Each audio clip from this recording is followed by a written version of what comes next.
Olá, alunos do curso de Teologia da Unicesumar. Que bom vê-los novamente e poder compartilhar com vocês sobre esse material sobre missões e evangelização. Nós vamos começar a falar um pouquinho hoje da unidade 3. Quero crer que você já está com o material em suas mãos e você vai poder nos acompanhar nessa reflexão sobre os textos que nós vamos compartilhar com você. Eu não vou citar texto por texto, porque você tem o material em mãos, mas eu quero ressaltar alguns pontos que a gente considera importantes para o nosso entendimento sobre este assunto.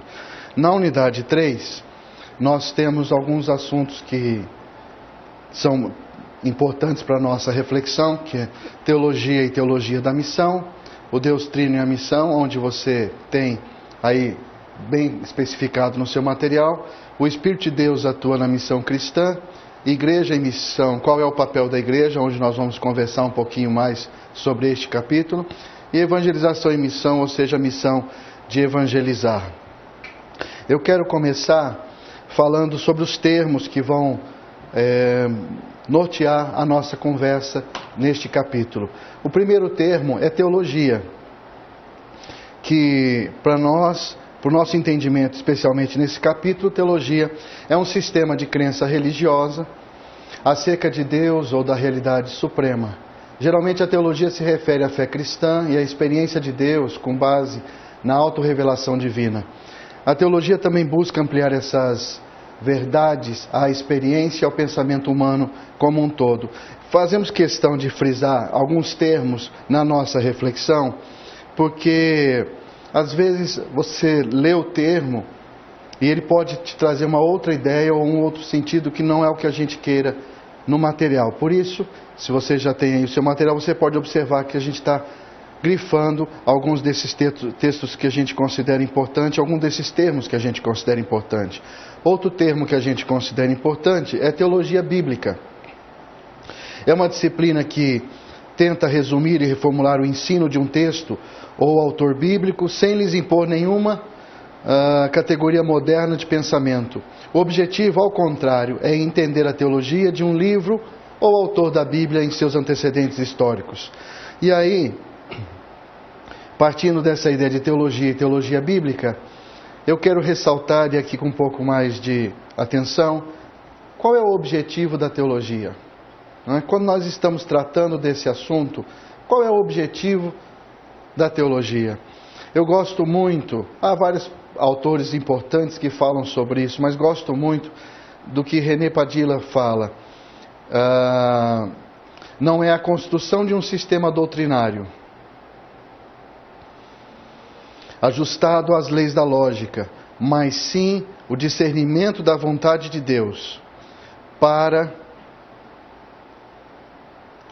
a vida prática. Tem muito mais a ver com a sabedoria, cujo princípio é o temor do Senhor, do que com a excelência acadêmica. Exige, portanto, além da capacidade de raciocinar, um espírito de oração e abertura à direção do Espírito de Deus. E nisso que eu queria ressaltar um pouquinho. Qual o objetivo de estarmos estudando? Qual o objetivo de sermos alunos de um curso de teologia? O que é que nós estamos buscando, não é?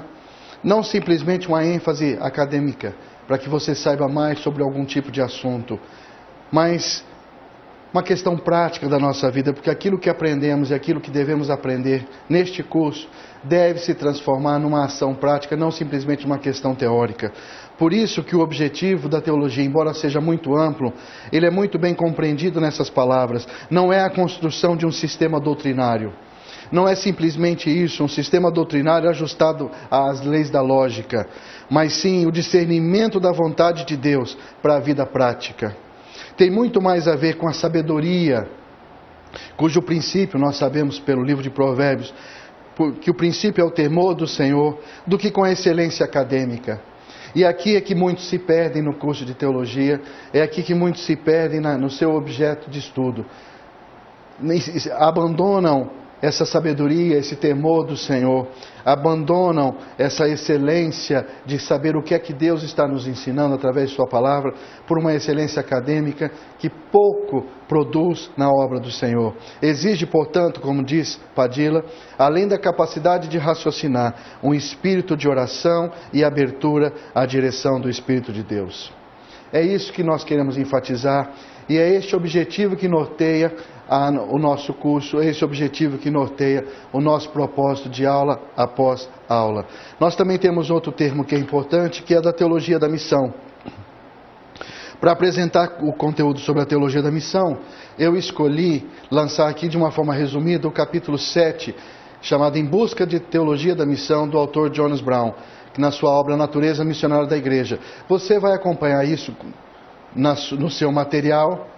Eu não vou citar todo ele aqui, mas no seu material consta. E eu queria chamar a sua atenção para que você observasse o que é dito neste material. E também quero falar sobre esta frase de René Padilla, que já está no seu quadro, que diz: o Evangelho não é uma verdade abstrata que podemos reservar para a vida privada, mas sim a revelação de missão que assume forma humana, pessoal e comunitária. E nós precisamos estar atentos a isso. E essa situação, e essa forma humana e pessoal e comunitária em nossa situação concreta, e nos transforma em testemunhas suas em nosso próprio contexto social e até no último lugar da terra. Citamos essa frase na unidade anterior. É uma frase que nos norteia muito. O Evangelho não pode ser tratado como uma verdade abstrata. O Evangelho não pode ser tratado como algo fora da nossa vida prática e diária. Precisa ser o Evangelho que nos conduz, nos orienta, nos chama a atenção para a missão do Senhor, para a evangelização que se espera de cada um de nós. Quero falar um pouquinho também na sequência do seu material sobre a missão cristã na perspectiva bíblica. E acho interessante dizer a você qual a relevância da fé cristã para os nossos dias, com base naquilo que você tem visto e vivido. Para a gente refletir um pouco, para a gente pensar um pouquinho sobre a missão numa perspectiva bíblica. Qual a relevância da fé cristã para os nossos dias? A Bíblia tem algo a dizer para esse homem pós-moderno? A resposta é sim, e em todos os aspectos. Porém, se de um lado tem-se a palavra de Deus revelada e de outros destinatários dessa palavra, como que a gente pode traduzir, encaminhar a mensagem de modo que o maior número possível de destinatários a entendam? Sabe, a nossa preocupação quando se trabalha o chamado da missão, o chamado da evangelização cristã, é entender isso numa perspectiva bíblica. O que é que o Senhor espera de nós? O que é que a palavra de Deus nos orienta? Como ela nos conduz? Nós sabemos que vivemos uma sociedade bastante complexa, dita por muitos uma sociedade pós-moderna, que traz características muito particulares, muito específicas. Mas eu preciso chamar a sua atenção para que a gente reflita sobre isso que nós estamos falando. Como dizer da palavra de Deus, como anunciar essa mensagem bíblica, coerente com a palavra de Deus, como anunciar para esta geração, como anunciar para este povo. Não sei se concorda comigo, mas o fundamental é a legitimidade. Além de termos hoje bons estudantes de teologia, bons estudantes de hermenêutica bíblica, bons exegetas, boas pessoas e sérias pessoas envolvidas num estudo profundo, conciso do texto sagrado, a mim parece a falta de um testemunho de vida mais eficiente, mais eloquente. As pessoas precisam mais ver a qualidade de missão do que saber detalhes teóricos sobre a missão. Se o evangelista, se o missionário, se todo aquele que é chamado, e todos somos chamados para anunciar essa palavra, não possuir, não buscar na sua vida uma coerência que aproxima aquilo que é pregado daquilo que é vivido, aquilo que é anunciado daquilo que está sendo vivido dia por dia, vai ser muito difícil comunicar com essa geração. Vai ser muito difícil dizer da importância da palavra a estas pessoas. Paulo, como que num grito no seu texto, diz: quem é que vai ser enviado? Não é? Como é que o Evangelho vai chegar nessas pessoas? Como poderão crer se não há quem pregue? Mas você sabe que há muitos que têm pregado hoje em dia. E são muitas pregações, e são muitos métodos, são muitos espaços que são ocupados com as pregações. Mas o que tem nos faltado de fato, talvez não seja nem espaços para pregar, mas espaços para viver a verdade do Evangelho. Um desejo sério, comprometido de viver essa verdade. A missão cristã, que nós falamos na unidade passada sobre a sua história, a história da missão cristã, que precisamos escrever no nosso tempo, nos nossos dias, ela deve ser marcada por essa legitimidade, por essa coerência. Talvez seja disparado o maior alvo de todos nós que nos identificamos como cristãos. Nós precisamos de uma legitimidade, de uma palavra vivida. Nós precisamos dessa coerência daquilo que é pregado com aquilo que é vivido. Senão, a história da missão cristã que estamos produzindo não vai surtir o efeito que a gente espera e que o chamado do Senhor tem para nós. A missão numa perspectiva bíblica, a gente cita ainda o Brown, ele diz: a proclamação do Evangelho no mundo nunca pode, nem deve, e nem nunca deverá ser qualquer outra coisa que não seja o falar dos feitos de missão. Assim que a igreja de missão começa a proclamar quaisquer outros feitos, que não os feitos de missão, torna-se infiel e não pode mais ser a bênção e o serviço para o mundo. É muito interessante observar, a proclamação do Evangelho no mundo nunca pode, nem deve e nunca deverá ser qualquer outra coisa a não ser falar dos feitos da missão. Assim que a igreja de missão começa a proclamar quaisquer outros feitos, que não os feitos de missão, ela torna-se infiel. E aí, vale a nossa reflexão sobre este parágrafo também. O que é que nós estamos comunicando? Há um grande interesse em métodos e estratégias e maneiras e ocupação de mídias, que tem seu sentido, tem seu valor, deve ser buscado. Mas mais do que essa preocupação com marketing, com formas de se expressar, é o que nós estamos expressando, com que qualidade estamos expressando e com que verdade nós estamos expressando. Às vezes gastamos reuniões e reuniões, às vezes gastamos recursos financeiros, às vezes nos empenhamos com várias pessoas, procurando maneiras e formas e métodos e estratégias de comunicar. Mas nem sempre temos o mesmo cuidado, a mesma delicadeza de perceber o que é que nós estamos comunicando e com que verdade nós estamos comunicando, com que coerência nós estamos comunicando. João 8,32, um texto que todos conhecem, diz: e conhecerão a verdade, e a verdade é que os libertará. E eu preciso que você compreenda isso. São palavras de Jesus, é a verdade. Não é a minha verdade, nem a sua verdade, nem a verdade da denominação, nem a verdade da teologia, nem a verdade de nenhum outro aspecto. É a verdade da palavra do Senhor, que é a palavra viva. Esta verdade que deve ser conhecida e esta verdade que liberta é a pessoa do Senhor Jesus. Ele é essa verdade. Ele é o Verbo que se fez carne. É Ele que se deve conhecer. Os nossos métodos e nossas estratégias, este marketing todo que ocupa a mídia, o púlpito, o palanque, tem que estar calcado nessa verdade. Às vezes nós estamos muito mais interessados em anunciar o que a denominação pensa. Nós estamos às vezes muito mais pressionados a alcançar números de pessoas do que impulsionados no Espírito a entender que nós devemos comunicar a verdade, e essa verdade é a pessoa, e essa pessoa é o Senhor, e essa pessoa é essa verdade que liberta. Cabe algumas perguntas para a nossa reflexão, e aí você pode me acompanhar no texto que você tem em mãos e também no slide. Qual é a relevância da fé cristã para os nossos dias? A Bíblia tem algo a dizer para este homem moderno? Nós temos falado sobre isso. Como é que nós vamos falar a esta geração? Eles precisam conhecer a verdade, mas como conhecer a verdade, essa verdade que está sendo anunciada. Há legitimidade conquistada no mostrar da vida, no testemunho. Nós podemos ver essa problemática em Romanos 10, né? Vale a pena você ler Romanos 10 a partir do versículo 8. Mas o que ela diz? A palavra está perto de você, está em sua boca e em seu coração, isto é, a palavra da fé que estamos proclamando. Se você confessar com a sua boca que Jesus é o Senhor e crer em seu coração que Deus o ressuscitou dentre os mortos, será salvo. Pois com o coração se crê para a justiça, com a boca se confessa para a salvação. Mas tem a problemática de Romanos 10. Qual é?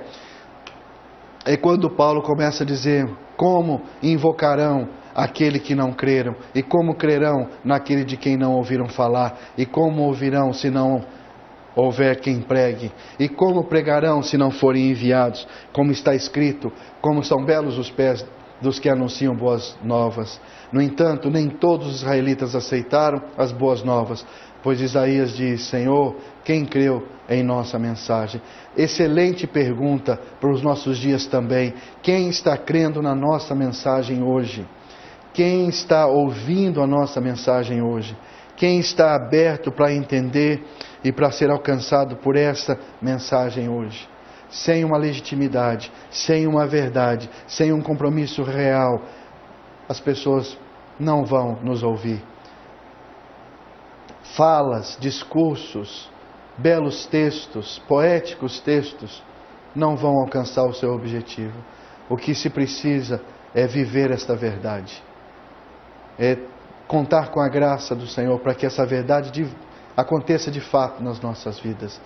A gente não está sendo chamado para pregar ideologias, nem fanatismos, nem textos avulsos. Nós estamos sendo chamados para pregar a verdade, e é a verdade que transforma vidas.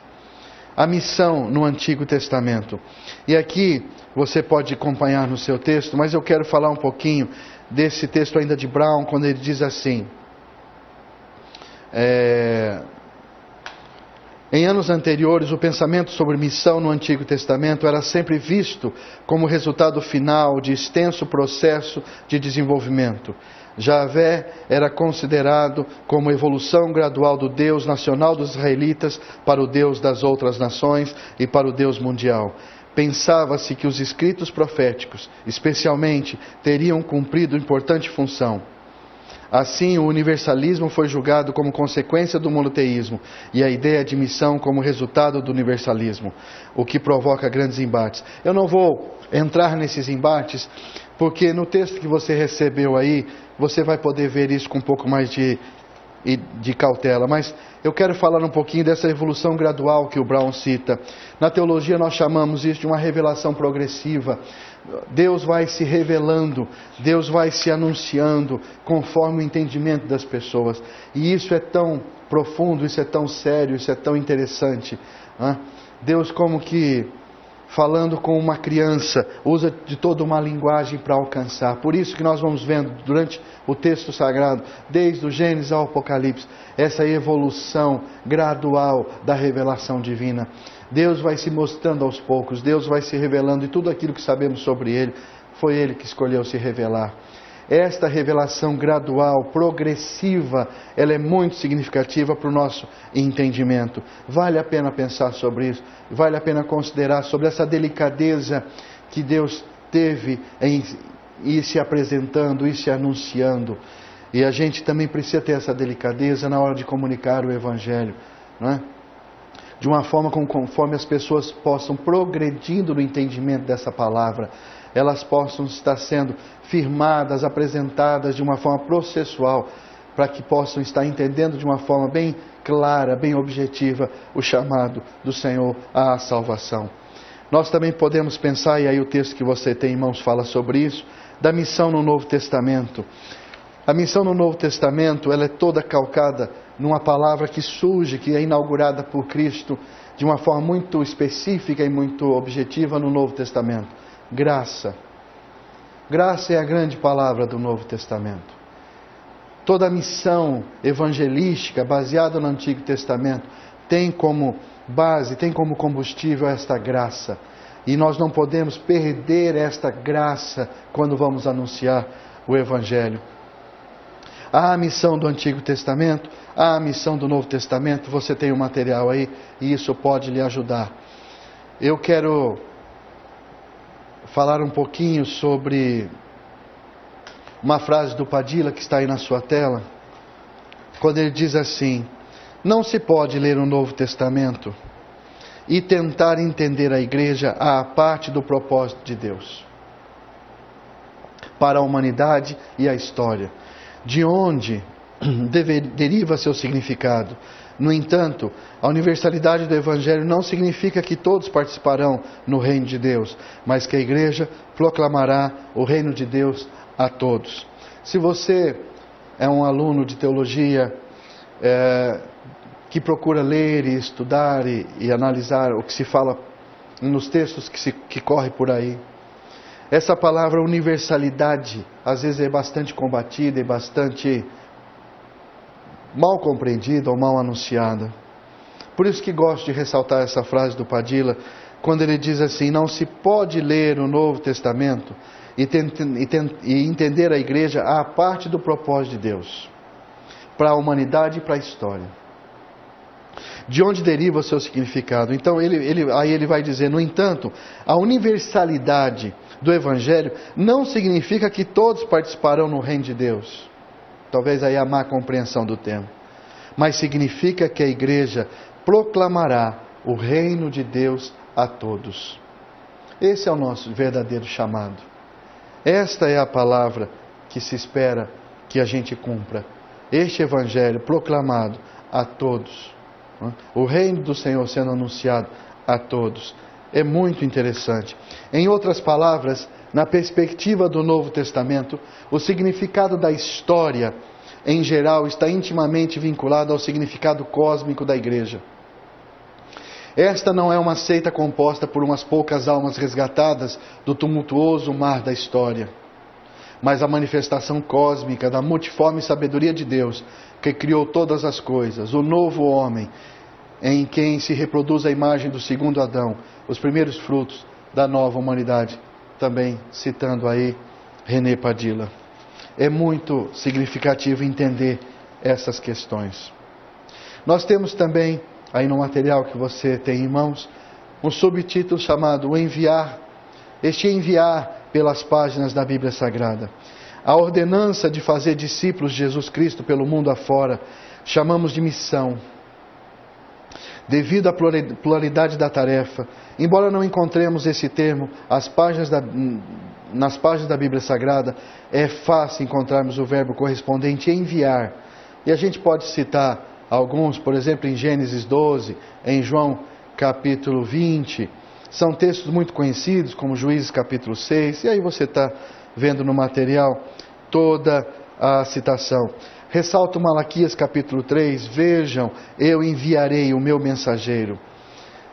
O Senhor, desde o Gênesis, dizendo, sai pela terra, evangeliza, ou sai pela terra, sai do meio de seus parentes e vá para o lugar que te mostrarei. O Senhor tem um chamado. Não é? Falar do reino de Deus em relação ao mundo não é somente afirmar a providência de Deus, mas falar do Rei Mediador Jesus Cristo, cujo reino se faz visível, mesmo que ainda não em sua plenitude, na comunidade que confessa seu nome. Este reino de Deus precisa estar visível na comunidade que confessa seu nome. É também confirmar que Deus tem um propósito para a história, o mesmo que provê sentido e direção à missão da igreja aqui e agora. Deus está ativo para realizar o seu propósito com a criação. A igreja, no poder do Espírito, proclama a salvação em Cristo e planta sinais do reino, entregando-se sempre inteiramente à obra do Senhor, sabendo que o seu labor no Senhor não é em vão.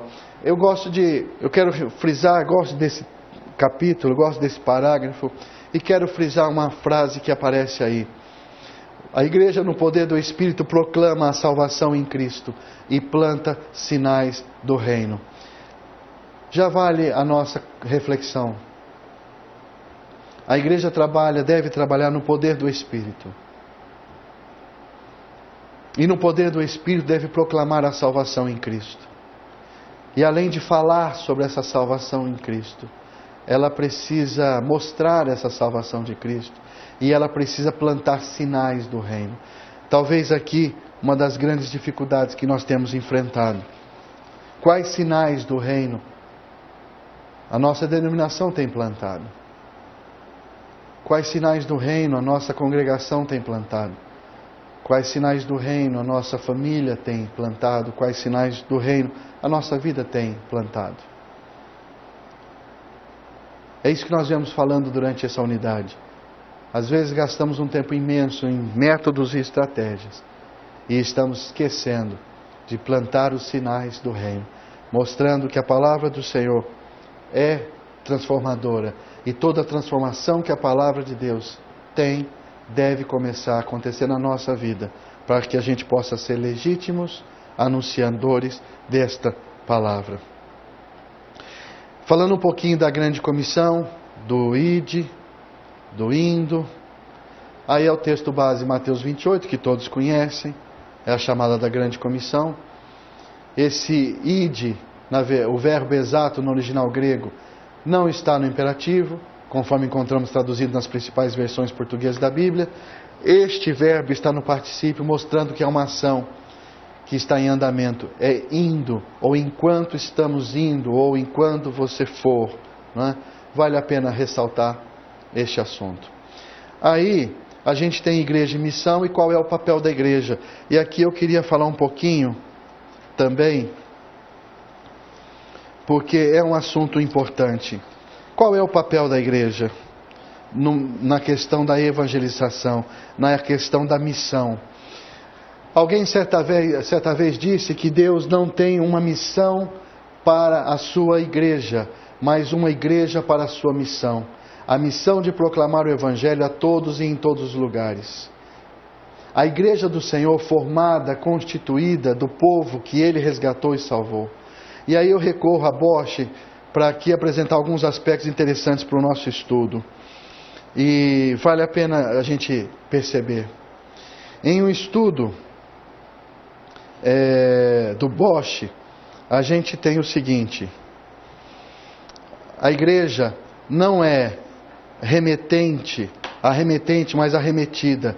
A sua missão, ou seja, o fato dela ser enviada, não é secundário em relação à sua existência. A igreja existe ao ser enviada e edificar-se visando a sua missão. A eclesiologia, portanto, não precede a missiologia. A missão não constitui uma atividade periférica de uma igreja firmemente estabelecida, uma causa piedosa que pode ser atendida quando o fogo doméstico já está queimando bastante, né? A atividade missionária não é tanto uma ação da igreja, mas é simplesmente a igreja em ação. Trata-se de um dever que é de toda a igreja, visto que Deus é Deus missionário, e o seu povo deve ser missionário também. Não se pode mais falar de igreja e missão, apenas falar da missão da igreja. E isso é muito interessante, né? Também tem a frase do Dulles, que identificou 5 tipos eclesiais importantes, que vale a gente observar. No material que você tem em mãos, aqui nós não temos tempo para todas essas observações, mas eu ainda recorro a uma outra frase do Padilla, que também está aí no seu material. Você pode ir acompanhando com calma. Eu vou aqui pontuando aquilo que considero mais importante no nosso capítulo, mas o material está nas suas mãos e você pode ir tratando disso. O Padilla escreve que o Deus da redenção é também o Criador e Juiz de toda a humanidade, que deseja a justiça e a reconciliação para todos. O seu propósito para a igreja, portanto, não pode ser separado do seu propósito para o mundo. A igreja somente é entendida corretamente quando for vista como sinal do reino universal de Deus, os primeiros frutos da humanidade redimida.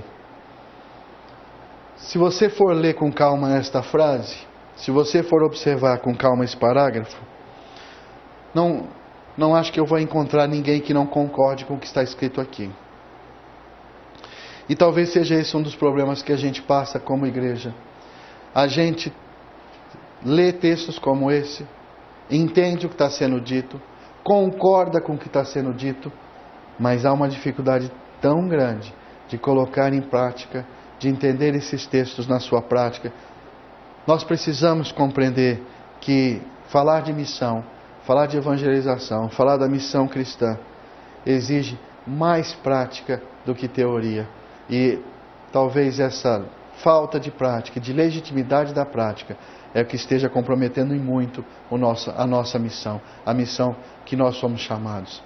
Aqui agora, e em antecipação do fim, na igreja e por meio dela, todo o mundo é colocado sob o senhorio de Cristo e, portanto, sob a promessa de Deus de um novo céu e de uma nova terra no reino de Deus. Então, a missão da igreja. A missão da igreja é uma extensão da missão de Jesus. É a manifestação, ainda que não completa, do reino de Deus, tanto por meio da proclamação, como por meio da ação e do serviço social. O testemunho apostólico continua sendo o testemunho do Espírito acerca de Jesus Cristo por meio da igreja. E essa igreja, diz Moltmann, deve estar aberta a Deus, aos homens e aberta ao futuro, tanto de Deus quanto dos homens. Isso pede da igreja não uma simples adaptação às rápidas mudanças sociais, mas uma renovação interior. Veja, uma renovação interior pelo Espírito de Cristo e a força do mundo futuro. Muitas vezes nós estamos insistindo por uma renovação do mundo exterior. Nós estamos exigindo, esperando que o mundo lá fora mude. Mas nós precisamos mudar. Mas não é uma mudança de costumes ou de regras. É uma mudança que vai falar daquilo que o Espírito de Cristo está exigindo e pedindo. É uma renovação interior pelo Espírito de Cristo. Isso faz com que a igreja tenha de ser igreja de Jesus Cristo e igreja missionária. Deve ser também uma igreja ecumênica. E cuidado com a palavra ecumênica, às vezes mal compreendida. Que quebre as barreiras entre as igrejas. E deve ser também política. A dimensão política, agrade ou não, sempre existiu nela. E aí há uma confusão. E aí muitas discussões. Não é? E não é o nosso objetivo aqui, pelo menos no tempo que nós temos aqui, de falar sobre isso. Mas o ser político faz parte. Talvez não político partidário. Talvez aí muitas discussões que se tem no meio evangélico é sobre a questão, não de política, mas de política partidária. Talvez não é uma questão de política partidária, mas uma questão de política sim. Não é?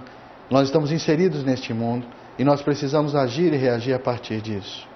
Não é? Agora, a transformação que o Espírito Santo coordena e quer, deve acontecer, deve ser feita e nós não podemos impedir que isso aconteça. Por quê? Porque a igreja é uma testemunha de Cristo no mundo. Ou então não será a igreja obediente a Cristo. Ela é a luz do mundo, o sal da terra. A afirmação de Jesus que todos conhecem em Mateus 5, vocês são o sal da terra, mas se o sal perder o seu sabor, como restaurá-lo? Não servirá para nada, exceto para ser jogado e pisado pelos homens. Vocês são a luz do mundo, e não se pode esconder uma cidade construída sobre um monte. Então veja que o Senhor diz, somos sal e somos luz. Não podemos perder o sabor, não podemos perder essa função de tempero, essa função de conservação, essa função de ser um elemento marcante nessa sociedade. Nós também somos chamados de luz. E essa luz não pode estar escondida, essa luz não pode estar fechada entre quatro paredes, essa luz não pode estar simplesmente iluminando iluminados. Essa luz precisa alcançar as trevas. E continuando o texto bíblico, também ninguém acende uma candeia e a coloca debaixo de uma vasilha, ao contrário, coloca no lugar apropriado. A igreja precisa ocupar um lugar apropriado. Na sua cidade, no seu bairro, você precisa saber qual é o lugar apropriado que Deus lhe colocou para que a sua luz brilhe. A luz do Senhor brilha através da sua vida.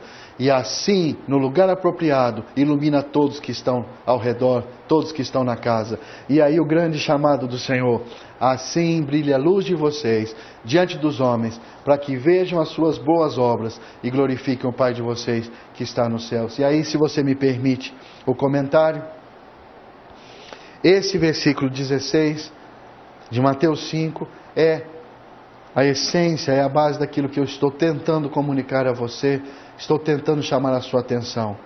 Se a nossa luz não brilhar diante dos homens, se essa luz que é do Senhor na nossa vida, que passa por um entendimento correto da palavra, por um cumprimento correto da missão, da evangelização que o Senhor nos pediu, se essa luz não brilhar diante dos homens, para que vejam boas obras, nossas boas obras inspiradas no Espírito Santo, se não acontecer isso, não haverá a glorificação do Pai, não haverá o anúncio do Senhor. O que está faltando em muitos lugares não são espaços para pregar. O que está faltando em muitos lugares não são recursos de mídia e de espaço. O que está faltando em muitos lugares é que a luz brilhe diante dos homens, para que o Senhor seja de verdade glorificado. Brown também diz que a igreja foi escolhida do mundo. A igreja que foi escolhida do mundo é escolhida com essa finalidade, a de realizar para o mundo o serviço de dar testemunho de Deus, dar testemunho do reino de Deus, que veio e vem em Jesus Cristo.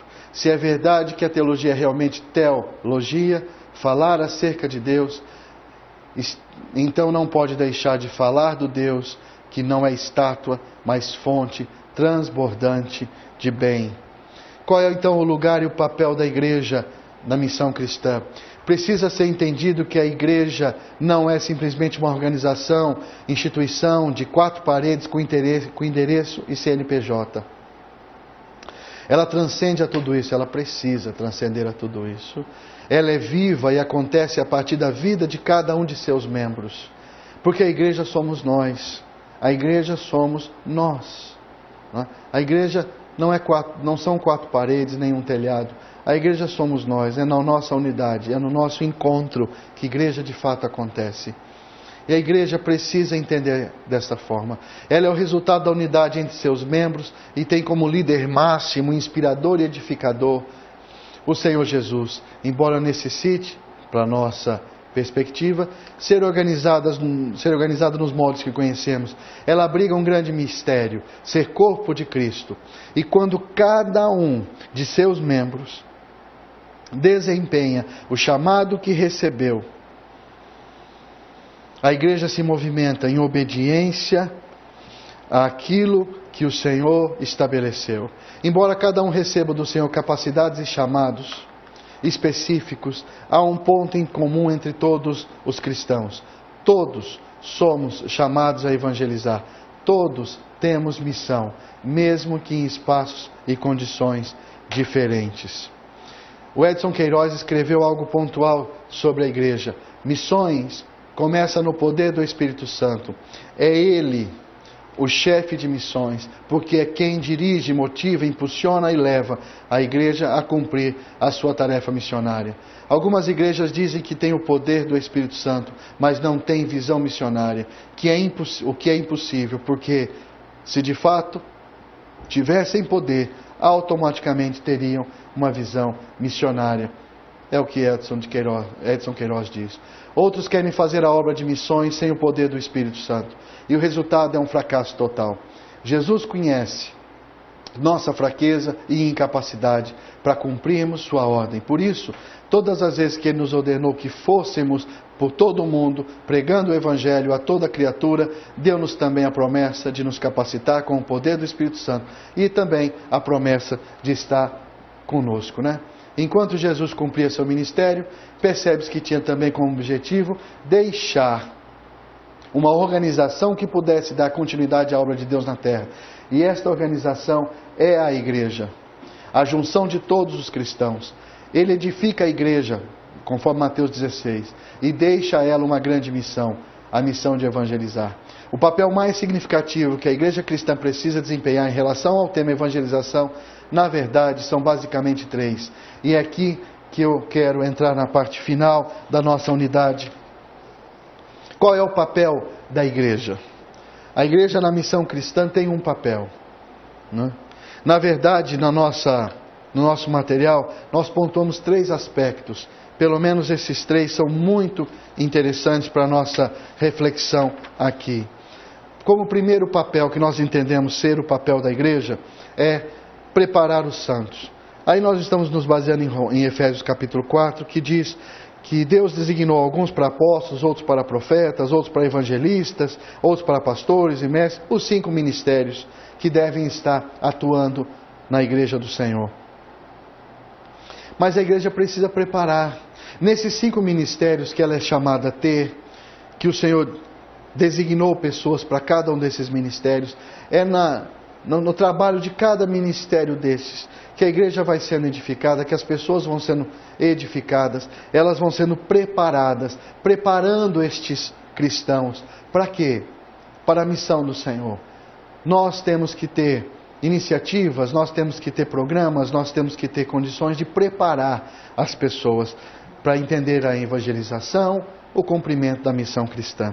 É papel da igreja preparar as pessoas, como também é papel da igreja enviar essas pessoas que estão sendo preparadas.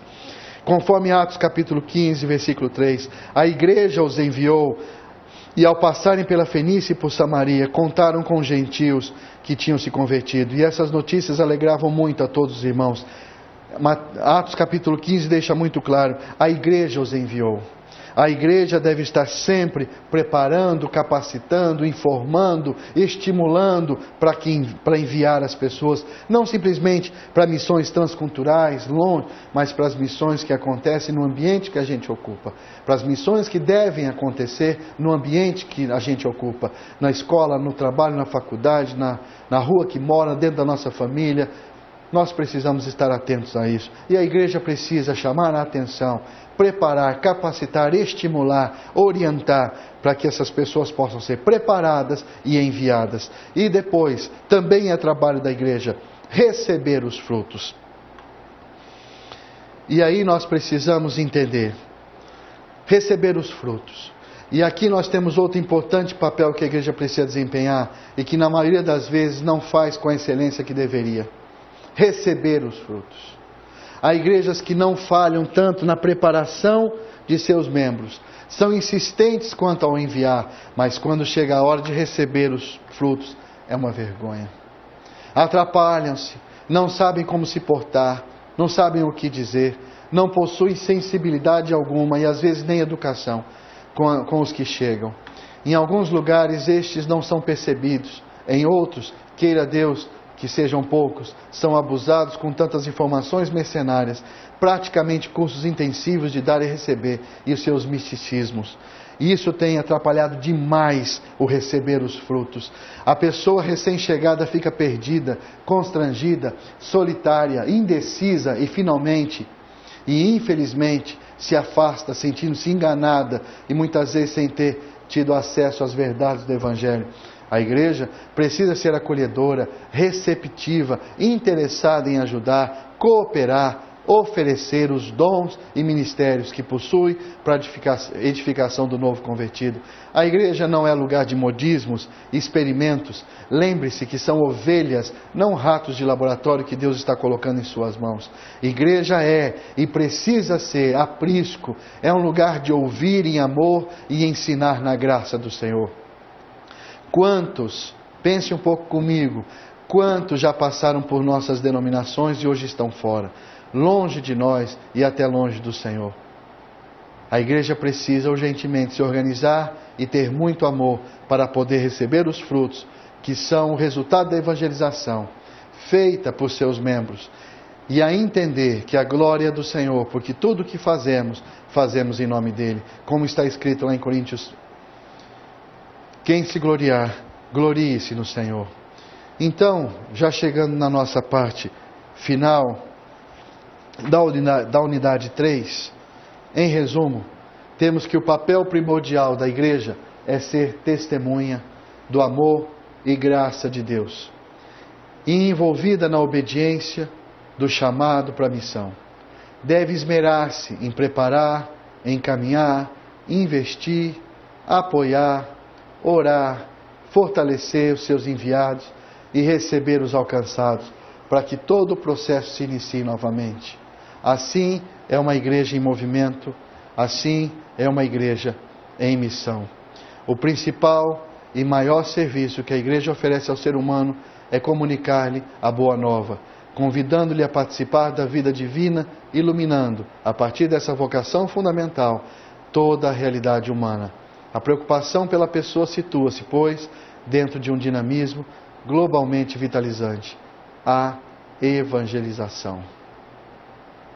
Evangelização e missão, ou seja, a missão de evangelizar. Nós precisamos estar bem atentos a isso. Afirma já o pastor Lira que a missão foi comissionada ao povo de Deus, pois foi por decisão divina que a nação de Israel foi feita povo missionário de Deus e, posteriormente, a responsabilidade e privilégio recaiu sobre a igreja. Você pode olhar isso em 1 Pedro 2. Essa verdade revelada nos faz ou nos leva a indagar qual a missão desse povo escolhido por Deus. O Deus único e verdadeiro estava anunciando antecipadamente, através daquele profeta, a nova aliança que ele estava para fazer com o seu povo. A gente está se referindo a Isaías, especialmente no capítulo 42. A nova aliança seria o cumprimento do que já fora prometido acerca da salvação, mas também traria uma nova responsabilidade para o povo através de Jesus. Eu, no caso, o texto diz: Deus o enviei como garantia da aliança que farei com o meu povo, com a luz da salvação que darei a outros povos.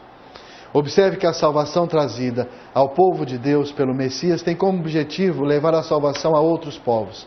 Aqui reside o centro da missão da igreja, o povo escolhido de Deus. Os missionários de Deus no mundo são as pessoas que já foram transformadas pela graça de Cristo. Esta verdade bíblica põe por terra a ideia errada e tão difundida em nossas igrejas que missionários são apenas aqueles que foram vocacionados para levar o Evangelho a povos em outros lugares ou em lugares distantes. Destaco também que levar o Evangelho não deve ser entendido apenas como um anúncio da mensagem de esperança e fé em Jesus, mas também a chegada dos valores do Evangelho. Nós precisamos viver esses valores do Evangelho para poder comunicar esses valores do Evangelho, sem deixar de reconhecer o anúncio do Evangelho como a melhor e mais importante notícia para o ser humano, mas também sem desprezar as boas obras. Trago a excelente definição do missiólogo David Bosch acerca da missão do povo de Deus. E aqui está escrito: missões é o povo de Deus vivendo o Evangelho em palavras e ações, quebrando barreiras em direção da não-fé e da não-igreja. Missões é o povo de Deus vivendo o Evangelho em palavras e ações e quebrando barreiras em direção da não-fé e da não-igreja. A missão na qual Isaías esteve envolvido é a mesma missão na qual hoje estamos envolvidos, a Missio Dei. Logo, pelo menos 5 implicações surgem de imediato. Primeiro, ela não pode ser abortada. Trata-se do plano divino traçado na eternidade e trazido à execução no tempo pleno e perfeito de Deus. Segundo aspecto, é Deus quem chama e capacita. Todo o plano de salvação do ser humano pecador surgiu no coração de Deus, tendo Ele enviado seu Filho ao mundo, através de sua obra, escolheu homens e mulheres, que Ele vem através da chamada do Espírito Santo, que a Ele vem através da chamada do Espírito Santo, e são então justificados, regenerados, convertidos e santificados, para receberem parte da missão e gozarem eternamente do seu reino. Também no ponto 3, a soberania divina que determina os resultados. E aí você tem o texto que você pode ler e acompanhar. Ponto 4, implica em devoção e sacrifício. Isso nos leva ao paradoxo que existe entre a soberania divina e a responsabilidade humana. E o ponto 5, o povo de Deus é a sua única agência missionária. A estreita relação de ser povo de Deus e ser enviado por Jesus nos moldes de sua própria missão é vista como insubstituível, pois não existe nenhuma outra igreja senão a igreja enviada ao mundo, e não há outra missão a não ser a da igreja de Cristo. É importante saber que Deus é aquele que estabeleceu para si mesmo a missão de criar todas as coisas e também criar seres que o adorem. Jamais foi vontade do Criador que os seres humanos se tornassem desobedientes e rebeldes para com Ele e deixassem de adorá-lo. Como podemos ficar nos escondendo atrás de teorias, explicações, exegeses e não assumirmos de fato, que é palavra do Senhor a nós, seu chamado imperativo a cada um de nós. Temos sim a missão de evangelizar. Não há como contrapor, não há desculpas. Aí você lembra de Romanos capítulo 10. 1 Timóteo capítulo 4. E aí a gente encerra esta unidade chamando a sua atenção para esse detalhe. Precisamos ser legítimos, precisamos mostrar a palavra do Senhor na sua legitimidade. A história da missão cristã, a história da evangelização cristã passa pelo chamado que recebemos e precisamos viver esse chamado com legitimidade. Que a gente possa pensar sobre isso, refletir sobre isso. Muito obrigado pela sua participação nessa unidade e eu te aguardo na unidade 4. Deus abençoe a sua vida.